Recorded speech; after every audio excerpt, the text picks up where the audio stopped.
বড় ভাই আমাকে 10 টাকা দিবে আমাকে একটা ছবি তোলার জন্য, কিন্তু ছবিটা ওনার আমি দেওয়ার কোনো ওয়ে পাচ্ছি না।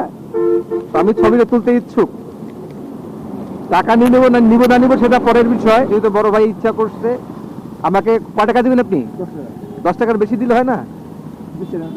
একটু কারো কম হয়ে যায়, এই এত টাকা দামের ক্যামেরা। হ্যাঁ, আর একটু বেশি দেওয়া যায় না? ও তাহলে তো টাকা শেষ হয়ে যাবে।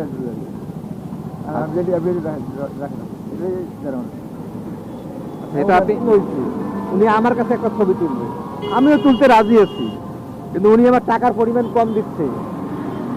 উনি 1000 টাকা, 1000 টাকা থাকলে 1000 টাকা দিতেন। যাক, বড় ভাই আমাকে 1000 টাকা থাকলে উনি আমার কাছে 1000 টাকায় দিয়ে দিত আমাকে, কিন্তু ওনার কাছে টাকার পরিমাণ কম আছে। এই কারণে উনি আমাকে অল্প টাকা দিয়েই আমার কাছ থেকে ছবিটা তুলতে যাচ্ছে। আমি ওনার ছবিটা তুলবো।